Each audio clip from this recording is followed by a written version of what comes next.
Jessica Zychowicz is my name, and my book is entitled Superfluous Women: Art, Feminism, and Revolution in 21st Century Ukraine, published on University of Toronto Press 2020. The book covers in detail the past 15 years or so since the Orange Revolution, all the way to the present time after the Maidan Revolution of Dignity in 2013-14, looking specifically at a story that few encounter about Ukraine, which is the story of creative production there, of artistic production, activities involving lots of media, painting, performance, etc. But even then, in my interpretive analysis, I use the lenses and frameworks from theorists working on democracy and protest. What does it really, mean to have a revolution? What is a revolution? Is a question I ask. And gender equality, because this is an important moment throughout the 2000s for Ukraine. A lot of activity was happening around the term, feminism, which has a very, loaded political valence in the post-Soviet contexts and in the West too. My inspiration for writing this book was not clear from the beginning, and I wasn't sure how it was going to end. It took a really long time to write. I worked on it for almost 10 years. It began as my dissertation, but it doesn't read like a dissertation. Thank God. It does not read as that. It's really a conversation with the people in the book. A lot of my work involves firsthand interviews throughout time over that period between 2009 until 2020, when I finished the book, when I was, writing and collecting in gathering perspectives, really, from a lot of different folks in Ukraine, from scholars also to artists, to activists, to those who wear many hats in between these different roles. And my inspiration really for this was my grandmothers. Both of my grandmothers I dedicate the book to are from a generation that we maybe discuss as first wave feminist activism, the suffragist era. We are exactly on the centennial now in the United States. It was a bit earlier in other countries. 1917 in Ukraine, because it was connected to the first revolution there. But this generation really paved the way for a lot of women later on. And, I think that we are seeing quite a bit of progress.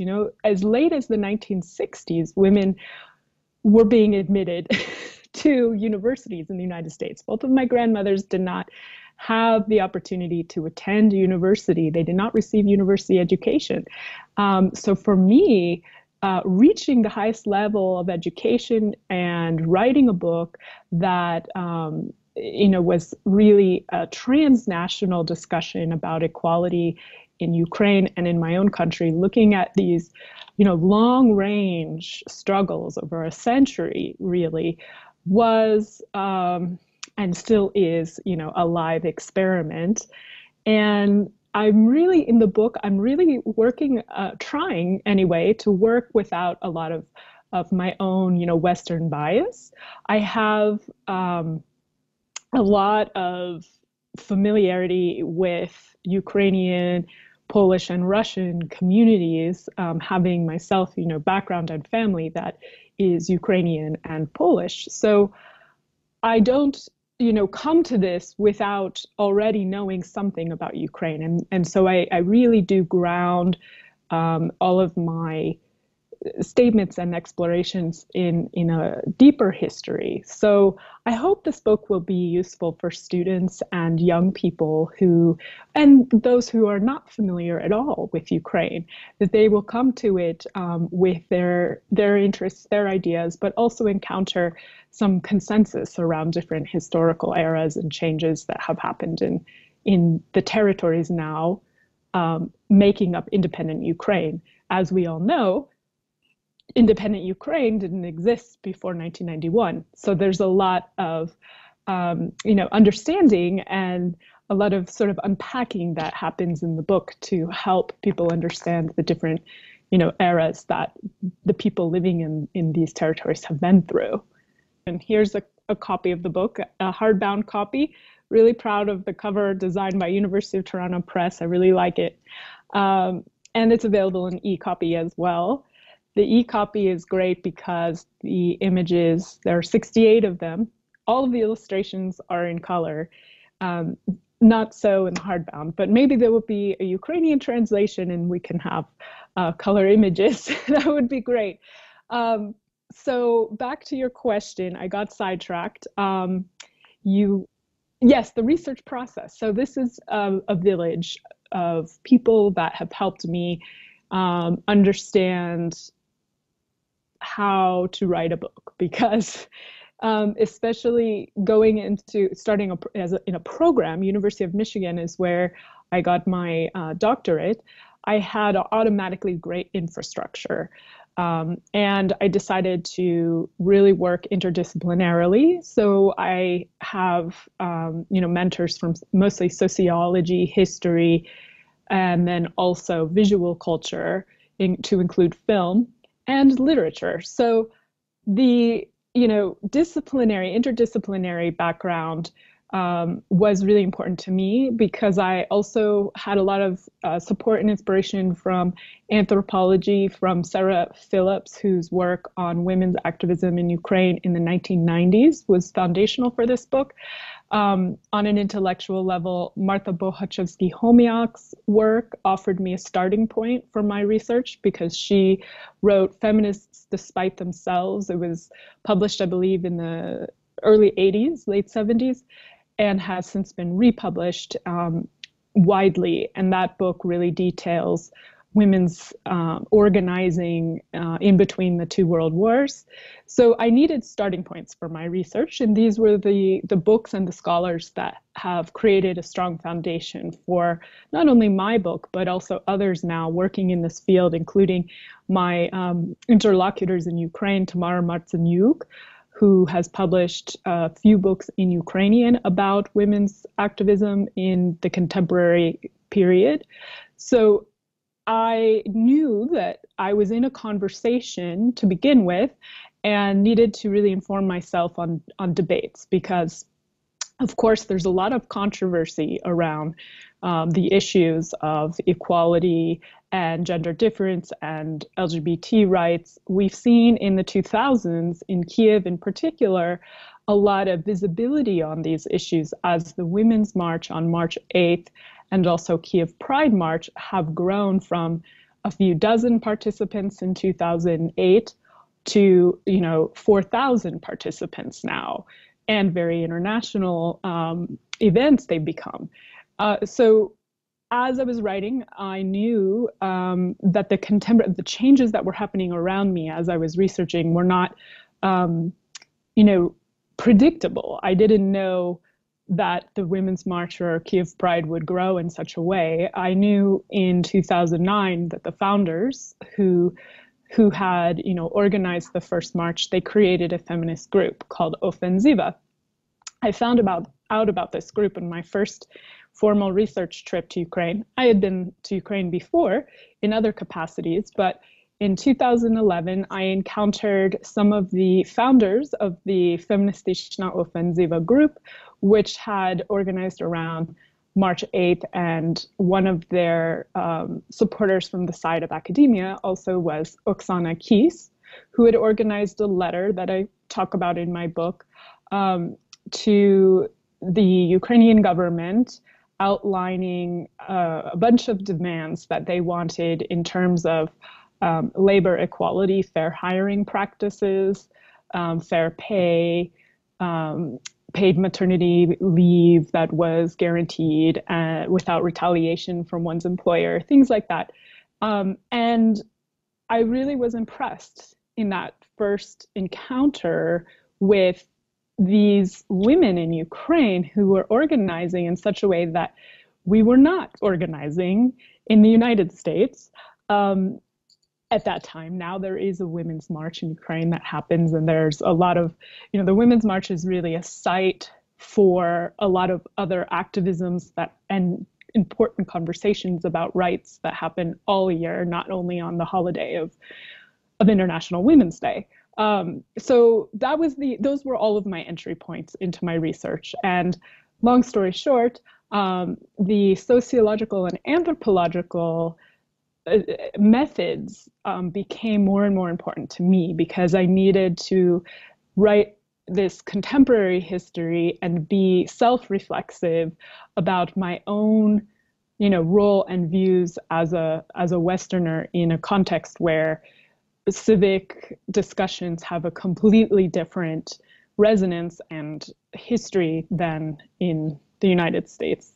And then in Canada. Canada also, I haven't mentioned that, we can talk about that a little bit, but Canada has been essential to this project.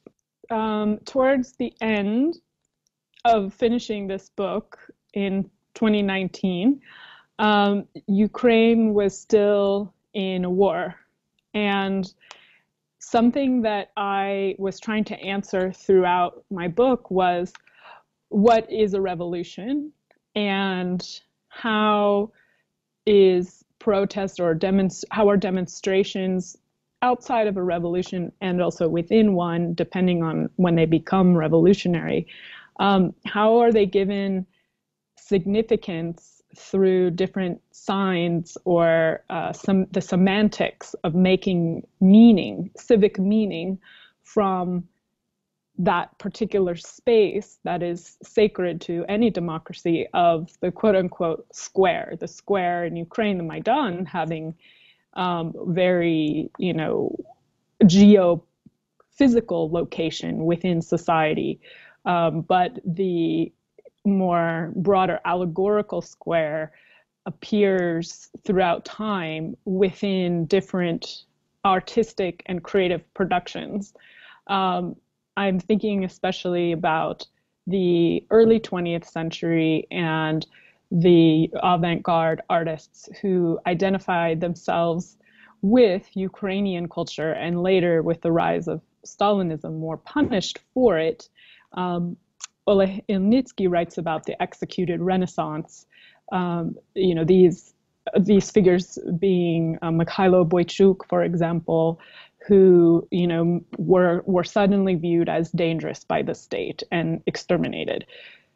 The links, the connections, the intersections between politics and art are those places where scholars can ask some of the eternal questions that have come up throughout time, since going back to the Greeks, about what the difference between the state, the legislators, and their oratory means with reference to the poets and the artistic statements that are made by civilians on the square. And sometimes the moments in history where we see a complete collapse of the border between art and politics, as I mentioned in the late 20s, early 30s in Ukraine, are places where artists and those who are involved with creative production, in this case, the collectives that I look at in the 2000s, and that also having reference to the 20s, where production was organized in collective work. These times in history are revelatory and can offer universal meaning for free speech, for the difference between free speech and hate speech, for example. Today, that difference is one, I think, that we are forced by our own blindness to reevaluate constantly because of the events that some words and ways of speaking can manifest. So my findings here, as Ukraine was still mired in a war in 2019, 2020, the revolution having then, slid into the war, it was hard to distinguish one event or one historical epic from another, the revolutionary Ukraine and the, militarized Ukraine in a posture of defense of its own democracy on a global scale. But these findings really have been that the revolution is still ongoing.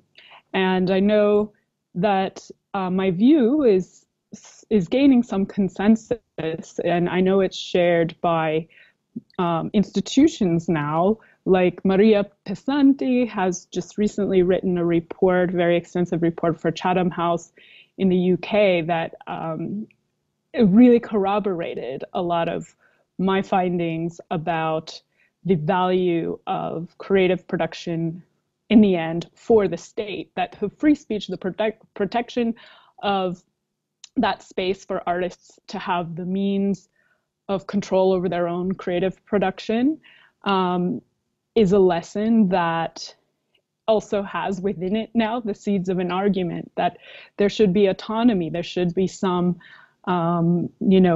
allowance and a buffer for ambiguity in what, the state wants to project as culture versus the culture makers who are inventing what we might label as art or not label as art. So I know that's a very long answer, but yeah, those are my conclusions. My book ends with this. I decided to give a vignette at the very end in the conclusion of walking on the Maidan at Easter time and seeing the mourning that was just starting to happen for the quote unquote heavenly hundred, and the sacrifice that was made on the square. So that's where I end the book. It's an open invitation for further analysis and review and engagement. I learned that a lot of the mechanisms of censorship that were deployed under Yanukovych, because that is an area of a time frame that I document. There were some key cases of censorship that gained international traction. I learned that those mechanisms later, with the sort of slide into authoritarianism in other parts of the world, were replicated in other places. And I also learned the perceptions of Americans, of Ukrainians, and Ukrainians of Americans are really complex and still, I think, overly privileging the divisions that were in place during the Cold War.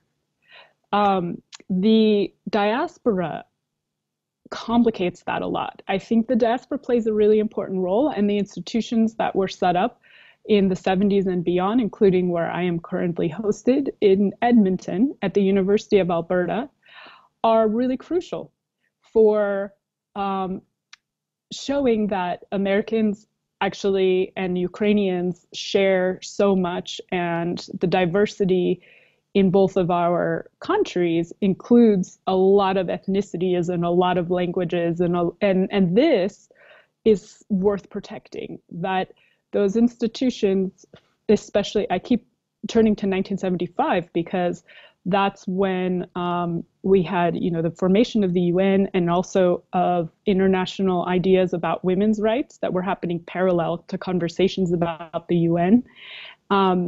It's also when we saw dissidents from the Soviet Union, from Ukraine.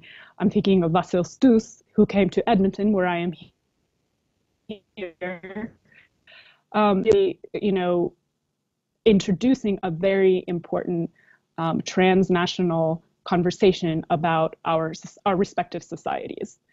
So in the book, I think a lot about what it means to be a dissident in the past and the present, and if we still need dissidents today, and if we know cases like Oleg Sentsov, who was unfairly imprisoned and has received international support. In my book, I look a little bit, very briefly, at the feminist group Pussy Riot and also Femin from Ukraine, which is very controversial. But I'm critiquing both of those groups not as figureheads, automatic figureheads for freedom, but as heuristic for seeing how the media works and how social media also works to the effect of dissidence. And what that is today is still, I think, evolving. Again, this question of free speech and the difference between free speech and hate speech and pluralism and respecting each other in society, respecting each other's differences and growing towards more equality and more egalitarianism in our institutions is an ongoing and a live project, I think. The voices in my book that are, scholarly voices are much more articulate. I would not say that I treat artists' statements as authoritative scientific statements, or I treat them as performances. So when the artists are speaking about themselves and their own politics, it's really interesting. But I need also critics. And I found a lack of critics actually in Ukraine around contemporary art. A lot of the critics are writing from Germany or London, other parts of Europe. So the attention, the spotlight on artists in Ukraine is really like not happening from within Ukraine as much as it is from outside. And the artists complain about that. I think that's the most common complaint that I encountered regarding their political context was that artists want more space to exhibit in that they have control over, similar to artist-run spaces in the West. In Edmonton, there are 3 of them just in the couple of blocks downtown where I live. And they want more critics, more people writing about them from Ukraine within Ukrainian. I've seen a flourishing and a growth in this in the last 2-3 years. And getting back to, again, what you were saying about media and social media and the generational shift of maturity into, where are they now, right? Like a lot of Ukraine's shift when Zelensky became president saw a kind of younger government start to form. In the Ministry of Culture in particular, there were a lot of hires from the culture program at Kiev Mohyla, former graduates of Lviv, Uku, different excellent schools and universities in Ukraine. And I think that it's good to have a balance, have a generational balance within leadership. Of course, I'm not arguing for any kind of age discrimination. I don't think one generation is better than the other, but there are different views, certainly among those younger who did not grow up in the Soviet Union, but also have traveled quite extensively through Europe, those who can afford to, or those who migrate for work. They learn different languages. Their communicative skills in English. I try to always, conduct interviews in Ukrainian, but a lot of people want to speak English and use the skills that they've acquired, which is really promising. My book, the title, is a little bit ironic because superfluous means, something you don't need in society, right? And after the Maidan Revolution, things got really serious in Ukraine. I mean, people have been dying in Ukraine. There is a crisis. It's not only Ukraine's problem, it's a global crisis, needs global remedies and solutions and allies with regard to the relationship with Russia. It's a crisis. And at this time, resources have waned and a lot of the creative production and also education reforms were stalled.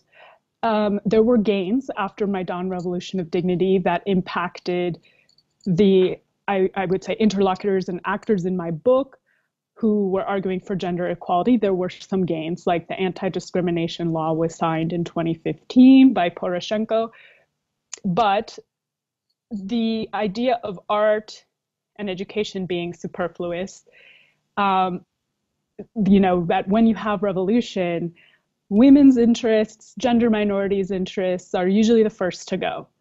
And that's why I use the title Superfluous Women, that there is this idea, okay, we don't need feminism, for example. And it's an idea that I think sometimes is justified if we narrowly define what feminism is. And feminism has been so politicized and has taken on a kind of polarizing effect in discourse. And I want to get away from that. And I know that is a project I share with Ukrainian women who, including Tamara Martsenyuk, titled her book, Why We Should Not Be Afraid of Feminism. Why we still need this term. It's an awkward term. It's an uncomfortable one. In someday, maybe we will also live in a world where we don't need to have like a specific day for women on International Women's Day, but we are marking these places with these terms in society where we still have work to do. But Superfluous Women is also a reworking of the term superfluous man from the 19th century that in Russian letters actually was introduced by Ivan Turgenev to describe a dandy boy like Yevgeny Onegin, who was so privileged, he couldn't really connect with society. He had no role in the conversations of emancipation of the serfs or the coming much later Bolshevik Revolution. And this concept of a kind of lost generation, I think, is one, because I'm the same generation as the people I'm writing about, it's one that we can maybe universalize because we have this shift, in the 2000s of media and of protests and of the fight for gender equality around the world taking the form of nude protests happening everywhere. In France, there were many of them. I cite Brett Lunsford, who wrote a book about this, a different scholar, but in the European context. So what does it mean to grow up in a country with two revolutions, one in your late high school years and another one in your early adulthood? It's an interesting kind of habitus, or it's an interesting generation to talk to because I share some things with them, but there are other things I just can't understand. To grow up in that constant regime change, what does that mean, and what gifts are there too? What gifts are there for the future is a question that I hope that readers can answer for themselves when they read my book. So there are a few private galleries and also a few public initiatives like Ukrainian Institute, which started in the last 4 or 5 years. They work globally. But also in Ukraine, Ministry of Culture started Ukrainian Fund, I think 3 years ago, which gives funds to artists, writers, and also scholars working on humanities projects. Those are really promising. I know that oftentimes Viktor Pinchuk, the oligarch, is associated with art in Ukraine because he had started Pinchuk Art Center years ago in, I think, like the late 90s. And I think that it's good to pluralize and maybe get away from that particular center monopolizing everything, but it does perform a really important role still in the arts because they do employ a lot of young designers, etc. But I think there is, and I hope this trend continues, a decentralization of art education and and markets, because there's now Arsenal Museum too, which is very big, just like Pinchuk Center. These are both like very large organizations, but there are smaller, more regional things happening, like Ivano-Frankivsk has become a new hub of activity. And I believe the word hub is also what they are using there. I know there's some activity too in Odessa to create archives of video artists that were working in Odessa in the 90s.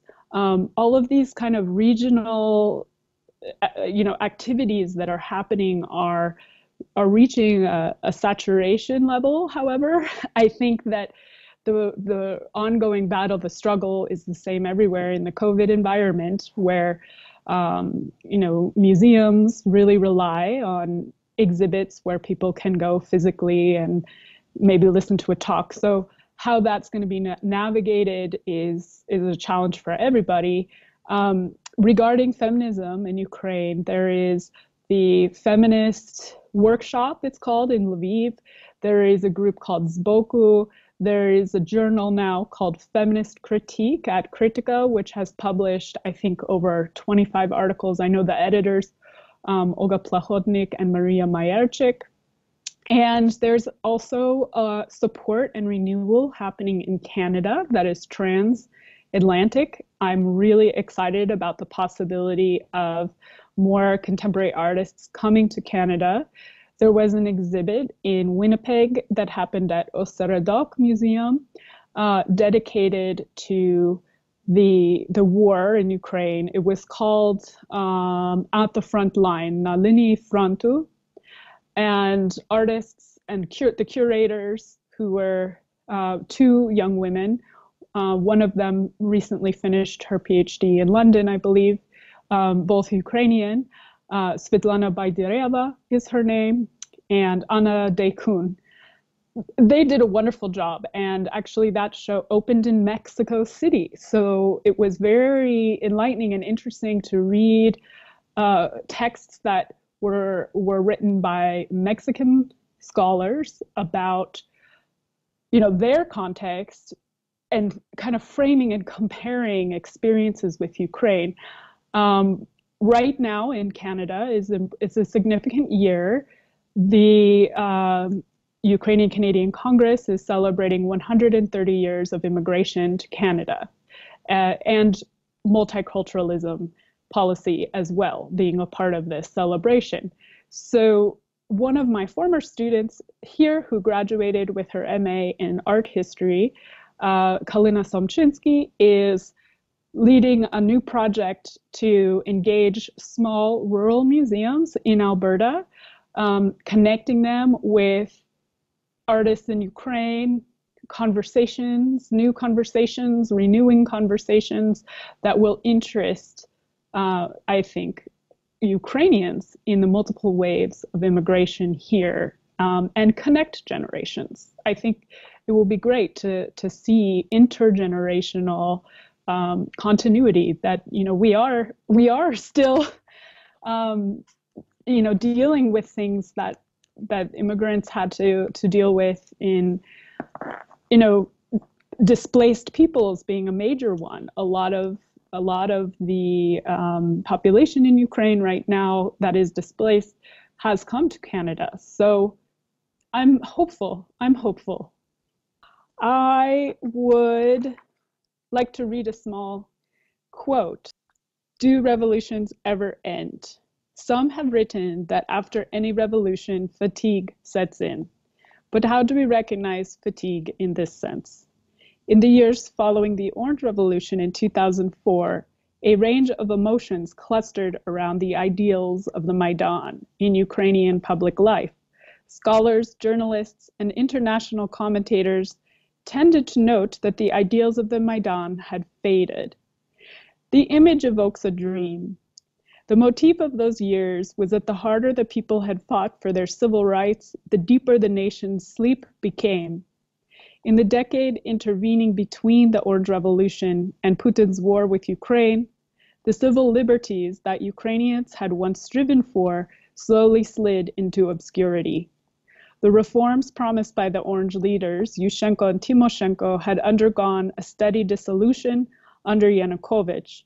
However, throughout even the darkest periods of that oppressive regime, among activists and everyday people, there grew an intense belief that some kind of awakening was imminent.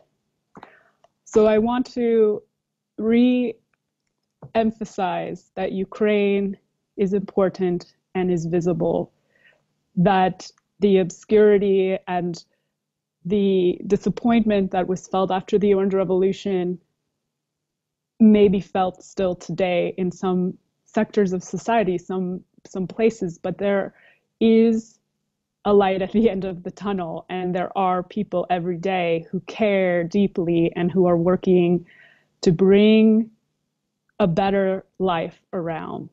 So that is my main message. That is what I want the world to know about Ukraine, that it is not just a place of politics with a capital P that we encounter in mass media, oligarchs and presidents jousting, that this is a place of deep compassion and people who have pulled together through a lot of struggle time and time again. And Bude Ukraino, Jeszcze ne umerle.